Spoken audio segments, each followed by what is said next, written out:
안녕하세요. 케냐 김창훈 선교사입니다.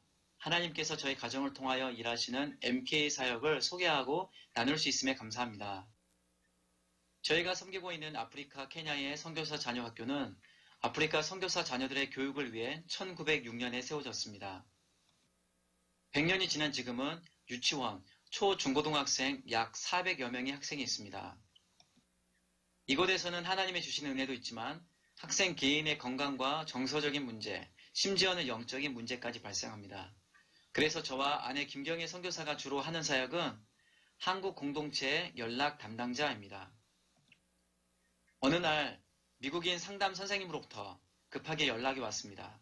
한국인 제이가 수업 중에 갑자기 쓰러졌다. 상태가 심각하여 탄자니아에 계신 부모님이 학교에 들어와야 하는데 부모님과 연락이 되지 않는다.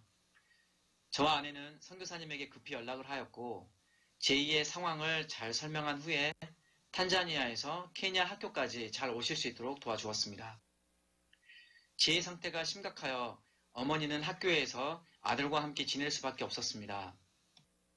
계시는 동안 저희 집에 있는 음식을 나누고 자녀의 치료를 위해 병원도 함께 가고 상담 선생님이 있을 때에는 통역도 하면서 아이와 어머니 선교사님이 함께 회복될 수 있도록 도와주었습니다. 이렇게 저희는 학교와 한국 선교사 가정 사이의 중간 역할과 소통을 잘 이어주는 역할을 하고 있습니다.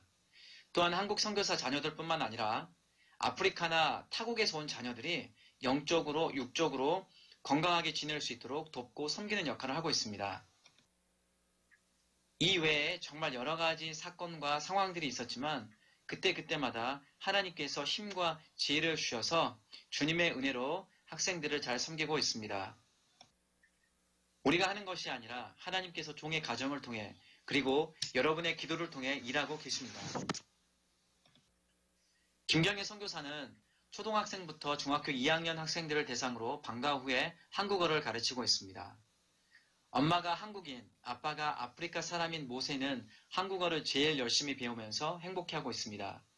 단순히 가르치는 데만 그치는 것이 아니라 그 시간을 통해 학생들의 상태를 확인하고 함께 기도합니다.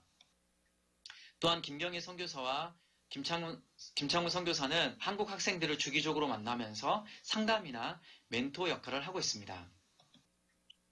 이렇게 학생들과 가까워지면서 아이들이 저희 집을 편하게 생각합니다. 한 달에 한 번씩 있는 케어링 커뮤니티나 클래스 나이트 때 저희 집에 오면 저희 집에 있는 한국 음식을 함께 먹고 또 불에다 고구마를 구워 먹고 이야기를 나눕니다. 학생들의 고민과 기도 제목을 듣고 마지막에는 기도로 마무리를 합니다. 학생들은 수시로 저희 집에 찾아오거나 필요하다면 그들을 초대하여 음식을 통해 위로하고 격려하는데요. 저희 집을 다녀간 학생들의 입가에 미소가 번질 때면 우리의 얼굴도 밝아지고 하나님께 영광을 돌리게 됩니다. 부족한 저는 열심히 책을 읽고 수업을 준비해서 고등학생을 대상으로 한국사를 가르치고 있습니다.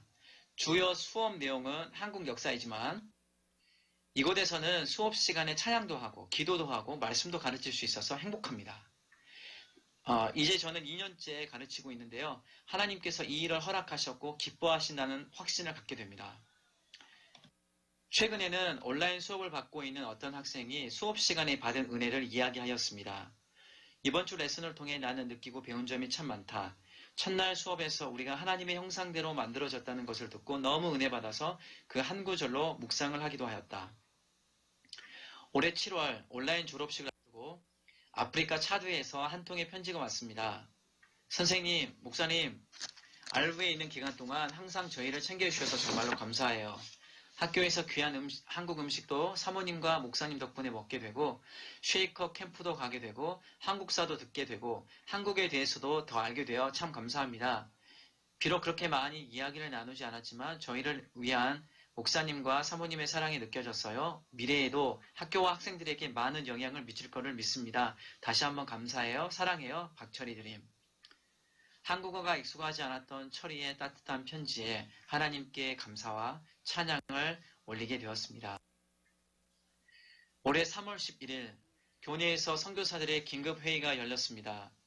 코로나가 아프리카에 들어오면서 학교가 문을 닫을 수도 있는데 함께 모여 기도하고 지혜를 모으자는 것이었습니다.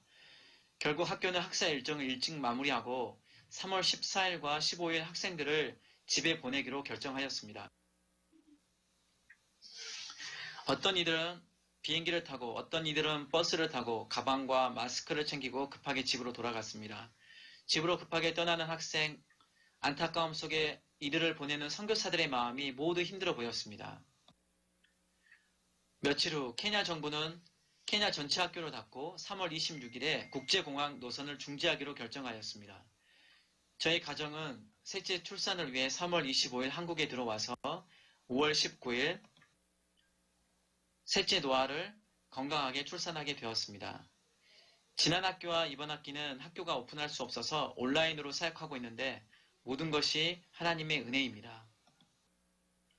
2020년 11월 기준으로 케냐는 코로나 확진자가 매일 약 1000명 정도 발생하고 있습니다. 그러나 케냐 정부는 내년 1월에 모든 학교와 학년을 재개할 계획을 가지고 있습니다. 본래 저희는 9월 3일 출국 예정이었으나 코로나 상황으로 인해 노선이 변경되면서 케냐에 들어갈 수 없었습니다. 이제 12월 3일 출국을 앞두고 있습니다. 비행기 탑승을 위해 코로나 음성 확인서가 필요합니다. 케냐 정부는 음성 확인서가 검사일 기준으로 96시간 이내에 있을 경우만 입국을 허용하고 있습니다. 저희 가족 5명은 모두 12월 1일 검사를 받고 12월 2일 확인서를 가지고 그 다음날 12월 3일 새벽에 출발해야 합니다.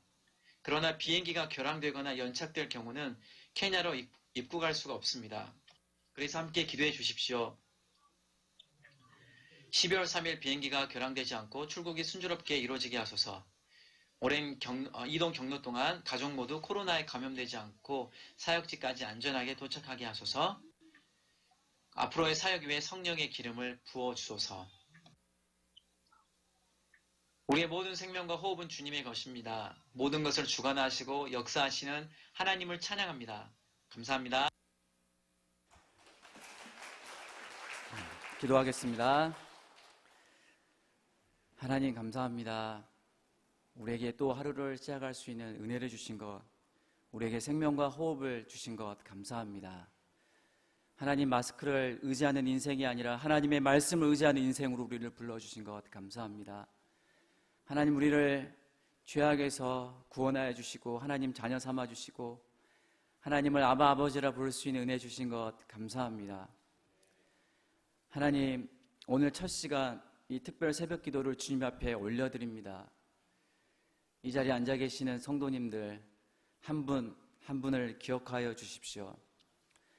한 사람 한 사람의 사정과 상황을 아시는 전능하신 하나님, 살아계신 하나님, 말할 수 없는 탄식과 고통 가운데 기도와 또 하나님께 소망을 두는 주의 백성들을 주님 기억하여 주옵소서. 진리의 성령께서 이 시간도 진리의 말씀을 통하여 하나님의 음성을 듣게 하여 주시고 위로의 성령께서 마음이 상한 자, 낙심한 자들의 그 심령을 위로하여 주옵소서. 감사를 드리며 우리 주 예수 그리스도의 이름으로 기도합니다. 아멘. 우리 앞뒤 좌우분들과 함께 인사하겠습니다. 선교사님 안녕하세요. 네. 한 번 더 인사할까요? 영적인 궤도를 수정합시다. 영적인 궤도를 수정합시다. 네. 사람은 영적인 존재이면서 감정적인 존재입니다. 그래서 작은 말 한마디에 상처를 받기도 하고 또 한마디에 하루 종일 기분이 좋아지기도 합니다.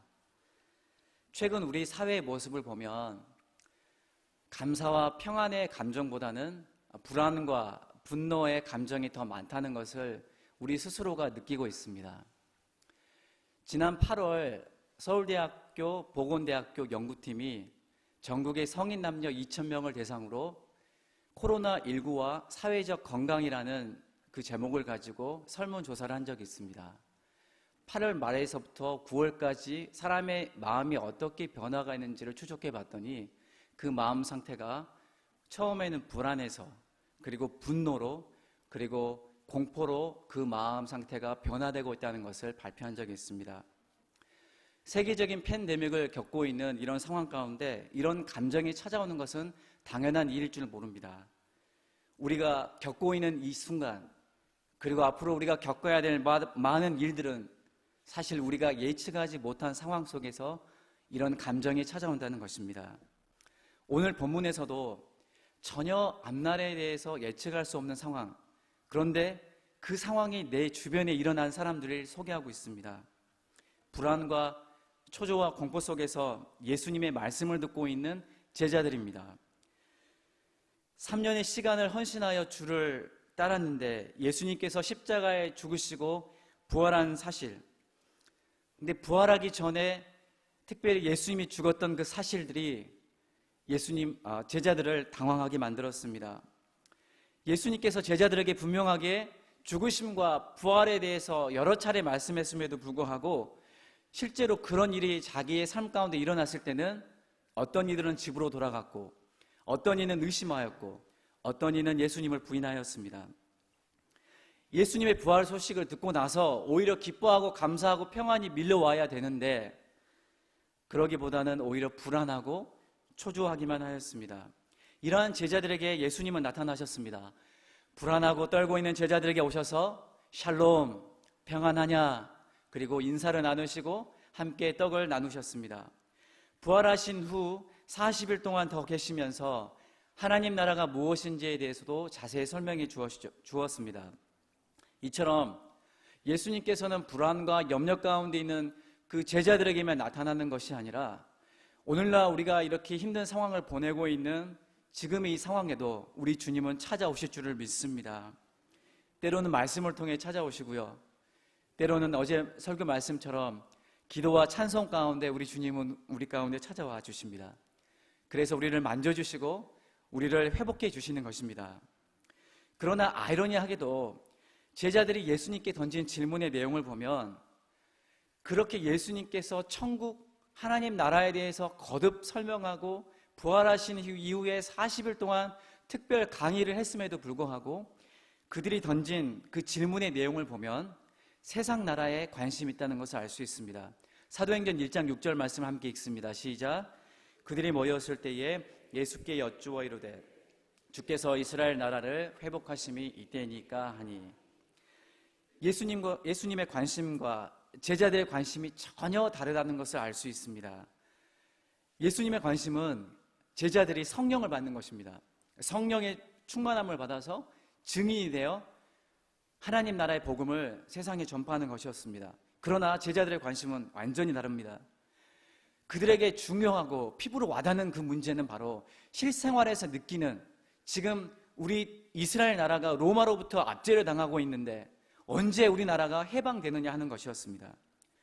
기원전 63년부터 기원 후 66년, 그러니까 예수님께서 탄생하신 그 전후에 약 100년의 기간 동안은 특별하게 이스라엘 나라가 정치적으로, 경제적으로, 또한 정서적으로 사회가 굉장히 불안하고 힘든 시대였습니다. 또한 당시 이스라엘은 로마의 통치를 받으면서 어떤 역사 기록에 의하면 세금을 납부할 때에 100가지 종류의 세금을 납부해야 하고 또한 강제적으로 그 세금을 납부해야 했기 때문에 백성들이 당하는 그 고통은 굉장히 이루 말할 수 없음을 우리가 알 수 있습니다. 그래서 제자들이든 일반 백성이들 간에 유대 민족에게 있어서 이스라엘의 회복이라는 것은 일단 로마 제국으로부터 독립하는 것을 의미하였습니다. 그리고 그들이 구약 선지자들과 그들의 선진들이 그렇게 기다렸던 메시아가 오면 그 메시아가 그 나라를 회복하고 정치적으로 해방되는 날로 그들이 기대했던 것입니다. 또한 거기에다가 더불어서 제자들은 예수님께서 이 땅에 왕으로 오셨는데 이제는 이스라엘 나라가 회복이 되고 해방이 되면 자기들도 한 자리 차지할 정도로 알고 있었습니다. 왜 그러냐면 마태복음 20장과 마가복음 10장의 내용을 보면 야고보와 요한이 예수님께 간청하는 장면이 나옵니다. 주님께서 영광의 자리에 앉으실 때에 한 사람은 우편에 또 한 사람은 좌편에 앉게 해주십시오. 예수님이 부활하신 이후에 하나님의 영광의 보좌에 앉을 그 자리가 아닌 이 세상 나라의 권력을 좌지우지할 수 있는 그 자리로 이해했던 것입니다. 그러자 10명의 제자들이 어땠습니까? 분노했죠. 분노했다고 성경 기록하고 있습니다. 여러분, 예수님께서 하늘 보좌를 버리시고 이 땅에 내려온 이유는 무엇입니까? 세상 나라의 임금이 되려는 것이 아니었습니다. 도리어 작은 자를 섬기려 하고 자신의 목숨을 많은 사람의 대속물로 주기 위해서입니다. 그리고 하나님 나라를 전파하시고 하나님의 백성이 어디에 더 가치를 두고 살아야 할지를 말씀해 주셨습니다. 우리 하나님의 백성은 이 나라에 살고 있지만, 이 세상 나라에 살고 있지만 하나님 나라에 더 가치를 두고 사는 사람입니다. 잠시 세상에서 누릴 수 있는 많은 혜택과 또 성공과 권력과 명예를 우선순위 두는 사람이 아닙니다.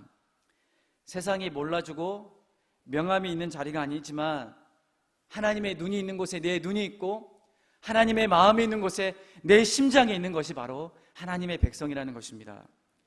그래서 예수님은 낮은 곳에 마음을 두고 작은 자, 소외된 자, 요즘같이 인생을 포기하려 하고 불안과 공포에 떨고 있는 자들과 함께하는 것입니다. 그들에게 복음을 통해 영생의 소망을 주고 위로하는 것이 바로 하나님의 백성이 해야 될 일입니다.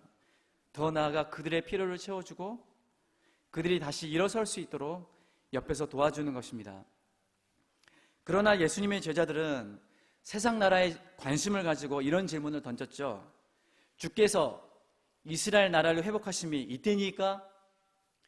사실 제자들뿐만 아니라 성도로서 이 세상을 살아가고 있는 우리에게도 이러한 관심과 질문을 우리 주님께 던질 수 있을 것입니다. 주님, 언제 우리 대한민국 나라가 열강의 눈치를 보지 않고 정치적으로 경제적으로 좀 독립이 되고 해방이 될 수 있겠습니까?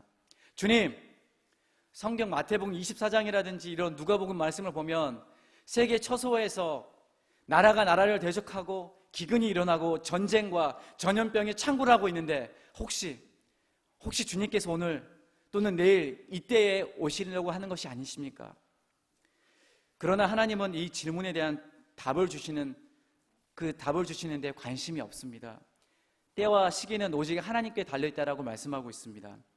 그러나 이 어려운 시기에 오늘 본문 8절 말씀을 통해 하나님 나라가 온 세상에 전파될 것을 말씀하고 있습니다.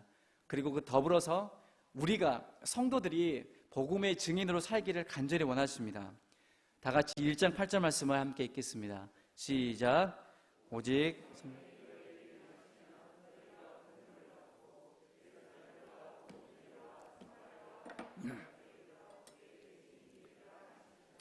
아멘.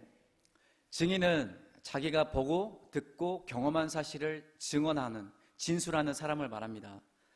예수님의 제자들은 예수님의 말씀을 직접 들었고 또 예수님의 이적을 보았고 예수님의 죽으심과 부활을 경험했기 때문에 증인으로서의 충분한 가치가 있고 자격이 있는 사람들입니다. 자, 그러면 우리는 어떠합니까? 우리는 증인으로서 자격이 있을까요? 예, 물론 있습니다. 우리가 직접 눈으로 보거나 들은 것은 아니지만 우리도 하나님의 말씀을 통하여 또는 믿음의 사람을 통하여 복음을 들었고 예수 그리스도가 나를 위하여 죽고 부활한 사실을 믿기 때문에 우리는 증인으로 살아갈 수가 있는 것입니다. 그래서 예수님의 죽으심과 부활이 제자들의 사건이 아니라 오늘날 21세기를 살아가고 있는 나의 사건이 되는 것입니다. 그런데 우리가 막상 증인으로 살려고 하다 보면 어려움을 직면하게 됩니다. 어떤 사람들은 이렇게 말합니다. 제가 말주변도 없고 아는 지식이 없는데 어떻게 증인으로서 복음을 전할 수가 있겠습니까? 그러나 성경은 말합니다. 마태복음 10장 19절 20절 너희를 넘겨줄 때에 어떻게 또는 무엇을 말할까 염려하지 말라. 그때에 너희에게 할 말을 주시리니 말하는 이는 너희가 아니라 너희 속에서 말씀하시는 이 곧 너희 아버지의 성령이시니라. 어떤 사람이 이렇게 말합니다.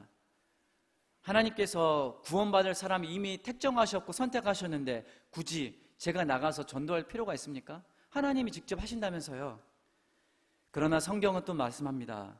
하나님의 지혜에 있어서는 이 세상이 자기 지혜로 하나님을 알지 못하므로 하나님께서 전도에 미련한 것으로 믿는 자들을 구원하시기를 기뻐하셨도다. 로마서 10장 14절 그런즉 그들이 믿지 아니하는 일을 어찌 부르리요 듣지도 못한 일을 어찌 믿으리요 전파하는 자가 없이 어찌 들으리요. 또 어떤 사람은 이렇게 말할 수 있습니다. 요즘 같은 언택트 시대에 굳이 사람들에게 피해를 주면서 귀찮게 하면서 꼭 복음을 전할 필요가 있을까요? 그러나 마태복음 10장 16절에서 이렇게 말씀합니다. 보라, 내가 너희를 보냄이 양을 이리 가운데 보냄과 같도다. 그러므로 너희는 뱀같이 지혜롭고 비둘기같이 순결하라. 복음을 전파하는 증인은 뱀같이 지혜로워야 합니다. 원래 이 뱀이라는 이미지는 사실 좋지 못합니다. 창세기 3장 1절 말씀을 보면 뱀은 이 피조물 가운데 가장 간교한 짐승이다라고 기록하고 있거든요. 하지만 이 히브리어 간교하다라는 뜻은 원래 지혜롭다라는 뜻을 가지고 있습니다. 그래서 이 지혜를 악용하는 데 사용이 되면 이것은 간교함이 되는 것이고, 선한 데 사용하면 이것은 바로 지혜로움이 되는 것입니다. 뱀 같은 지혜는 타락하기 전 뱀이 가지고 있었던 선한 지혜를 말합니다. 그래서 복음을 전파할 때는 현실에 대한 상황과 대상자에 대한 연구와 이해가 필요합니다. 예를 들어서 현재 코로나 시대를 겪고 있는 이 상황에서 복음을 들어야 할 대상의 어떤 마음의 상태, 또한 가정의 상태, 이런 현실적인 상태를 잘 이해하고 또한 적절한 때에 적절한 방법으로 접근을 해야 하는 것입니다. 어제 우리 목사님께서 우리는 선교사로 부르심을 받았습니다. 어떤 분들은 문화 선교사로, 또 기도 선교사로, 또 어떤 사람은 문화 선교사로 이렇게 우리를 불렀다고 말씀하셨죠. 그래서 이런 시대는 스마트폰이라든지 또 다양한 창의적인 방법으로 복음을 전할 필요가 있는 것입니다. 또한 이 뱀같이 지혜롭게 복음을 증거하는 것은 신중한 분별력을 가지고 복음을 전하되 생명의 위협을 초래할 경우는 급하게 빠져나오라 라는 뜻으로 해석할 수가 있습니다. 그리고 또한 복음을 전파하는 증인은 비둘기처럼 순결해야 합니다. 비둘기는 밖에 나가더라도 언젠가는 다시 집으로 돌아오는 그런 본성이 있다고 합니다. 또한 한 번 짝을 맺으면 그 짝과 배신하지 않고 평생도록 같이 산다고 합니다. 생활이 단정하면서 사랑하는 대상에 대해 배신하지 않고 순결한 그런 특성을 가지고 있습니다. 이처럼 비둘기는 순전함, 깨끗함, 순결을 상징합니다. 비둘기같이 순결하라는 것은 이런 순전하고 깨끗한 모습으로 복음에 합당하게 살면서 증인의 삶을 살라는 것입니다. 본인이 먼저 순결하지 않으면 불신자나 세상으로부터 손가락질을 받을 수밖에 없습니다. 또한 우리의 말과 행동, 우리의 가정생활과 직장생활에서 우리가 순전하고 깨끗하고 덕이 되지 않으면 우리가 사람들한테 하는 그 말이 아무리 좋은 말이다 할지라도 설득력을 잃어버리게 됩니다. 언행일치가 되지 않으면, 앞에서 내가 하는 모습과 뒤에서 나의 하는 모습이 달라지면 오히려 그것은 순결이 아니라 불결이 되는 것입니다. 그래서 결국 복음 전파가 방해가 되고 교회가 빛과 소금의 역할을 감당하는데 어려움을 당하게 되는 것입니다. 여러분, 주님께서 오늘 말씀을 통하여 우리에게 증인이 되라는 이 삶은 선택의 문제가 아닙니다. 이것은 바로 우리가 해야 될 의무의 문제인 것입니다. 지상명령으로 우리에게 주신 그리스도의 마지막 부탁의 말씀입니다. 이 말씀은 교회적으로 주신 말씀이면서 우리 각 개인에게 주신 말씀입니다. 이제 예수님은 우리가 증인이 되어서 예루살렘과 온 유대와 사마리아와 땅끝까지 나가서 복음을 증거하라고 말씀하고 있습니다. 사도행전 1장을 보면 교회가 시작하고 성장하면서 예루살렘 중심으로 복음이 전파되었습니다. 그러다가 스데반의 순교로 교회가 위축되었고 많은 그리스도인들이 핍박을 받았습니다. 그러나 참 놀라운 것은 핍박이 있다고 해서 복음 전파가 위축되거나 교회가 문을 닫지 않았다는 것입니다. 이 핍박으로 인해 성도들이 흩어지면서 교회는 더욱 확장되기 시작하였습니다. 온 유대와 사마리아까지 복음이 전파되었습니다. 사도행전 8장 2절, 4절 말씀을 보면 사울은 그가 죽임당함을 마땅히 여기더라. 그날에 예루살렘에 있는 교회에 큰 박해가 있어 사도 외에는 다 유대와 사마리아 모든 땅으로 흩어지니라. 그 흩어진 사람들이 두루다니며 복음의 말씀을 전할세. 사마리아와 유대인들은 상종하지 않을 정도로 민족적 감정이 심한 곳입니다. 그러나 예수님께서는 사마리아 여인에게 가서 물을 좀 줄 수 있겠느냐 접근하면서 복음을 증거하셨습니다. 제자들은 민족적 아픔과 상처가 있는 이 지역에 가서 복음을 전하였고, 사마리아 사람들은 놀랍게도 복음을 듣고 세례를 받고 성령을 선물로 받았습니다. 그리고 이제 사도행전 13장부터는 안디옥 교회를 중심으로 소아시아 그리고 유럽에 복음이 전파되었습니다. 사도행전 복음 전파의 역사는 물론 성령의 역사입니다. 그래서 사도행전은 성령 행전으로 부릅니다. 성령이 충만한 사람들은 예수 그리스도의 증인이 되어 아프리카, 유럽, 아시아, 오세아니아, 아메리카에 복음을 증거하고 있고 지금도 그 복음의 전파의 역사는 현재 진행형입니다. 여러분 세계 지도 정보에 의하면 세계에는 237개의 나라가 있습니다. 미전도 종족 선교단체인 조슈아 프로젝트에 의하면 지금 현재 최근에 전 세계에 얼마만큼의 많은 종족들이 살고 있냐면 17,442개의 종족이 있다고 합니다. 이렇게 미전도 종족이라는 것은 외부 단체나 선교사의 도움이 없이 복음을 받아들인 그 민족이 자기의 민족들을 복음화시킬 수 있는 그 그룹이 2%에서 5% 이하인 그룹을 미전도 종족이라고 부릅니다. 현재 전체 복음화 비율이 2% 미만인 종족이 7,400 종족입니다. 세계 인구의 42%가 되는 32억 명이 있습니다. 그리고 복음화 비율이 0.1% 미만인 종족은 약 5천 개의 종족 19억 인구입니다. 그래서 최근에는 우리 대한민국뿐만 아니라 세계 선교계에서 우리가 가장 타겟을 삼고 복음을 전할 그런 대상은 바로 이 0.1% 미만인 종족인데 앞으로 5천 개의 종족이 타겟이다 라고 그렇게 선포하고 준비 중에 있습니다. 각 선교단체나 기관에서 파악하는 수치에 조금 차이가 있지만 아직도 전 세계 인구의 절반 정도가 복음을 접하지 못하고 있다는 것입니다. 다른 각도로 생각해 보면 아직도 주의 복음을 기다리고 있는 수많은 영혼들이 있고 또한 주의 복음을 전해야 될 교회와 사람들이 여전히 필요하다는 것입니다. 사랑하는 성도 여러분, 하나님은 여러분을 우리를 증인으로 부르셨죠. 아프리카, 동아시아, 유럽을 가다 보면 목사 선교사나 또 선교사 신분으로 사역을 하신 분도 있지만 은퇴하시고 나서 개인이 가지고 있는 기술과 능력을 가지고 선교사님의 사역지에 가서 6개월, 1년 단위로 봉사하시는 분들이 많이 계십니다. 미국의 선교사님들의 약 50% 정도는 단기 선교사가 많습니다. 그런데 한국의 정서는 한번 그 땅을 밟으면 뼈를 묻고 와야 된다라는 것 때문에 장기 선교사가 많은데요.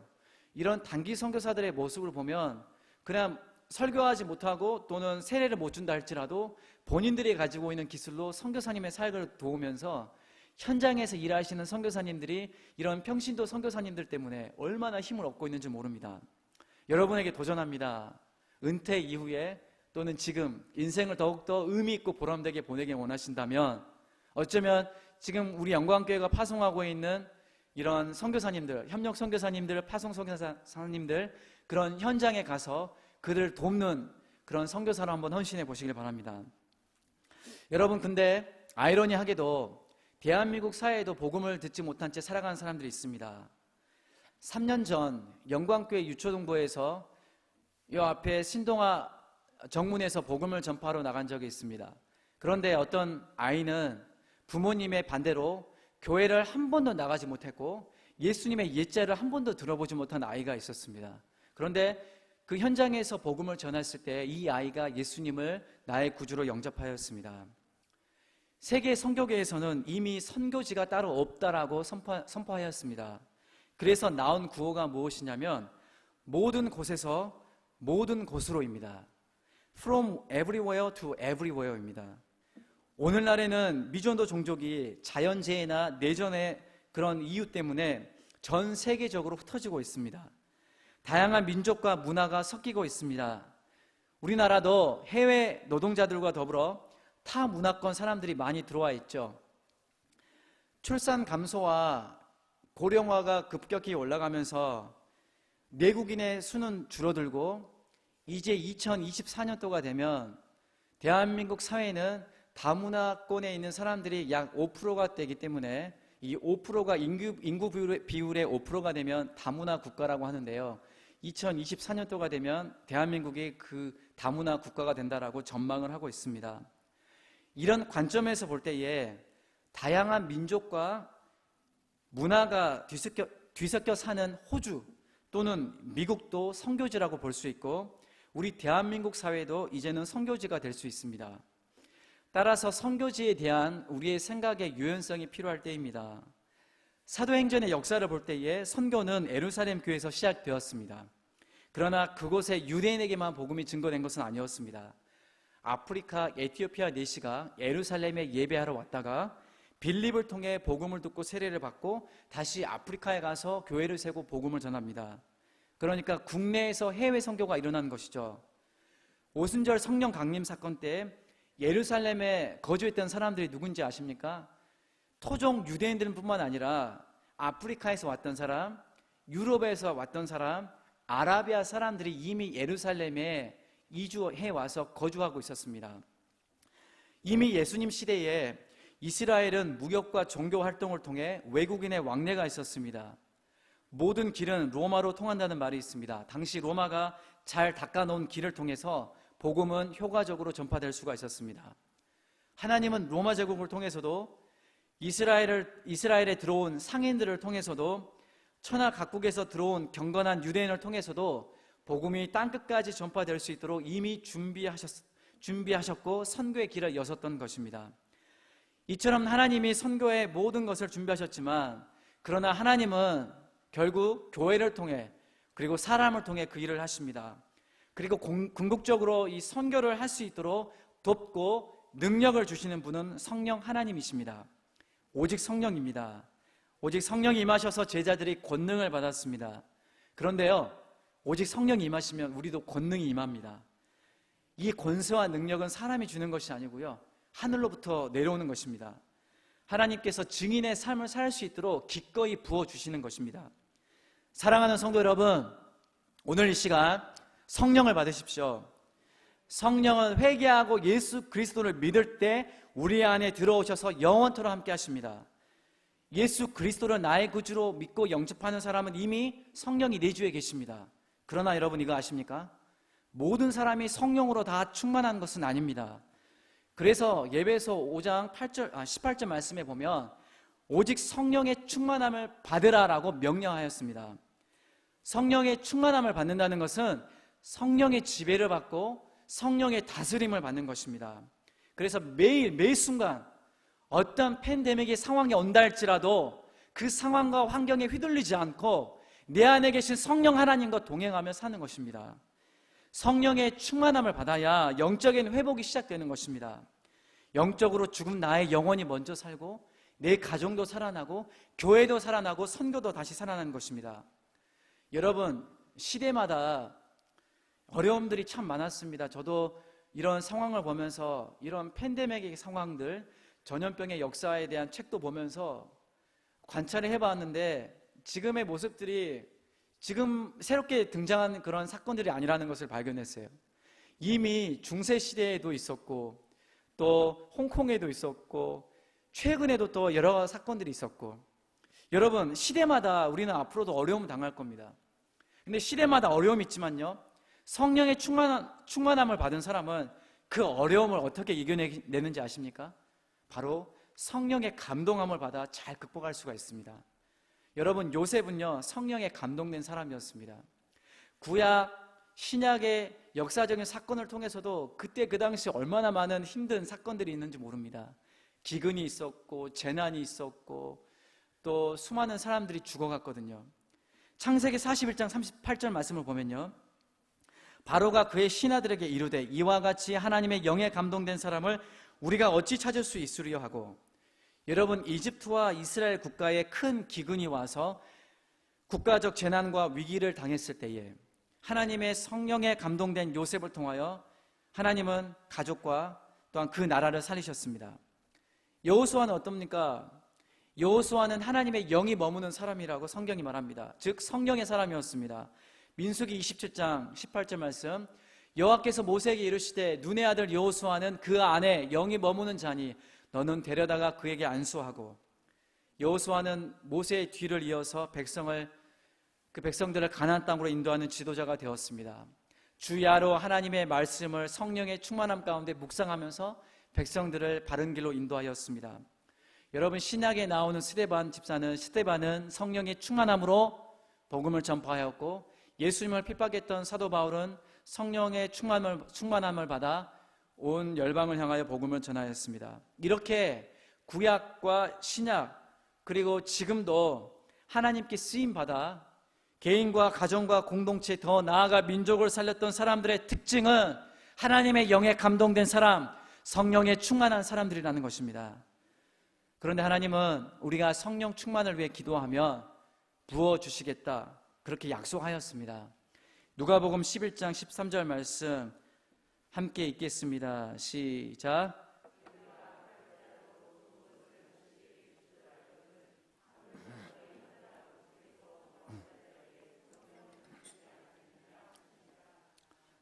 여러분, 믿으십니까? 좋으신 우리 아버지 하나님은요, 우리가 성령을 구할 때 반드시 주신다라고 약속하였습니다. 우리가 구하거나 생각하는 것 그 이상으로 주신다라고 또 말씀합니다. 에베소서 3장 20절 말씀 함께 읽겠습니다. 시작. 우리 가운데서 역사하시는 능력대로 우리가 구하거나 생각하는 모든 것에 넘치도록 능히 하실 이에게. 아멘. 그러므로 여러분이 성령 충만 받기를 원하십니까? 성령 충만을 받으라고 명령하시고 구하면 주시겠다고 하는 그 하나님의 약속의 말씀을 믿고 구하시길 바랍니다. 여러분, 성령의 충만함을 받으면 권능을 받고 이 땅에 사는 모든 곳에서 복음을 전하는 증인으로 살아갈 수가 있습니다. 또한 성령의 충만함을 받으면 증인으로 살 뿐만 아니라 성령의 열매 맺는 그리스도의 제자가 될 수 있습니다. 요즘같이 힘들고 어려운 시대 가운데 우리에게 꼭 필요한 그런 신앙의 열매가 있다면 그것은 바로 사랑입니다. 갈라디아서 5장 22절로 23절 말씀입니다. 오직 성령의 열매는 사랑과 희락과 화평과 오래 참음과 자비와 양성과 충성과 온유와 절제니 이 같은 것을 금지할 법이 없느니라. 마태복음 24장 12절 말씀을 보면요, 이 말세가 되면, 이 마지막 때가 되면 불법이 너무나 성하기 때문에 많은 사람들이 사랑이 식어진다라고 말씀하고 예언하고 있습니다. 그렇지만 또한 이런 마지막 때에 만물의 마지막에 가까울수록 너희는 깨어서 근신하여 기도하고 서로 뜨겁게 사랑하라고 우리 주님이 말씀하고 있습니다. 베드로전서 4장 7절 8절 말씀 함께 읽겠습니다. 시작. 만물의 마지막이 가까웠으니 그러므로 너희는 정신을 차리고 근신하여 기도하라. 무엇보다 뜨겁게 서로 사랑할지니 사랑은 허다한 죄를 덮느니라. 아멘. 여러분, 여러 가지 기도 제목이 있으시죠? 여러 가지 기도 제목이 있으시겠지만 오늘은 특별히 성령 충만을 위해 기도하시길 바랍니다. 그리고 그 성령의 충만함을 먼저 받으시고 사랑으로 사역을 하시길 바랍니다. 예수님께서 우리에게 주신 새 계명은 서로 사랑하라는 것이었습니다. 예수님께서 우리를 죽기까지 사랑하신 것처럼 너희도 서로 사랑하라는 것입니다. 그럴 때 하나님께서 우리를 통해 기뻐하시고 영광을 받으신다라고 말씀하고 있습니다. 그러나 우리가 서로 사랑하지 않고 어떤 일을 하게 될 경우, 사랑하지 않고 선교사를 파송하거나 선교 활동을 할 경우 하나님은 우리에게 대해서 어떤 평가를 내리실까요? 고린도전서 13장에서는 사랑이 없는 말, 사랑이 없는 행동, 사랑이 없는 은사나 믿음은 아무 소용이 없다라고 말씀하고 있습니다. 그러므로 무슨 일을 하든지 그리스도의 사랑으로 해야 합니다. 여러분, 우리가 알고 있습니다마는 사랑하고 싶어도 사랑할 수 없을 때가 찾아옵니다. 사랑하고 싶은데 사랑해야 할 대상이 갑작스럽게 세상을 떠날 때에는 할 수 없습니다. 있을 때 잘해야 되고 할 수 있을 때 해야 합니다. 귀 기울여주고 함께하는 시간을 소중하게 만들어야 합니다. 어쩌면 가장 소외될 수 있는 사람은 등잔 밑이 어둡다고 여러분의 가족이 될 수 있습니다. 사랑하는 나의 배우자, 내 자녀, 나의 부모님, 여러분의 가족이 바로 사랑해야 할 대상입니다. 가까운 내 형제부터 사랑하지 못하면서 어떻게 내 이웃과 내 나라를 사랑할 수가 있겠습니까? 그러나 더 나아가서 우리는 이웃과 나라를 또한 사랑해야 할 것입니다. 그리고 더 나아가서 동물과 식물을 사랑함으로 환경을 보호하고 지켜내야 합니다. 우리는 하늘과 땅과 바다에 사는 모든 피조물과 공존하며 서로에게 영향을 주고 살아가고 있습니다. 우리의 탐욕으로 자연을 파괴하거나 피조물에게 피해를 주어서는 안 될 것입니다. 말씀을 정리하겠습니다. 서론에서 말씀드린 것처럼 우리는 불안과 분노와 공포가 공존하는 세계 속에 살고 있습니다. 내일 일을 알 수 없고 장래 일을 예측할 수 없기 때문에 더욱 힘들 수밖에 없습니다. 우리가 느끼기에는 이 생명의 위협과 경제적인 고통이 우리를 힘들게 하는 것 같지만 사실 근본적인 문제는 영적인 데 있습니다. 결국 인간의 탐욕과 죄로 인해 우리는 이 어려운 시기를 보내고 있습니다. 영적인 회복이 필요합니다. 개인의 회복, 교회의 회복, 선교의 회복이 필요합니다. 어떻게 가능합니까? 바로 회개와 성령의 충만함을 받는 것입니다. 그래서 성령 충만함으로 사역하는 것입니다. 사랑하는 성도 여러분, 영적 회복의 시작은 바로 성령 충만함입니다. 성령의 충만함을 받으면 여러분의 영적인 삶이 회복이 됩니다. 기도가 회복되고 말씀이 회복되고 또한 예배가 회복이 되고 관계가 회복이 되는 것입니다. 오늘 이 시간 이 성령의 충만함을 받아 영적인 삶이 온전히 회복이 되어서 사랑으로 일하시는 저와 여러분 되시기를 주의 이름으로 축원드립니다.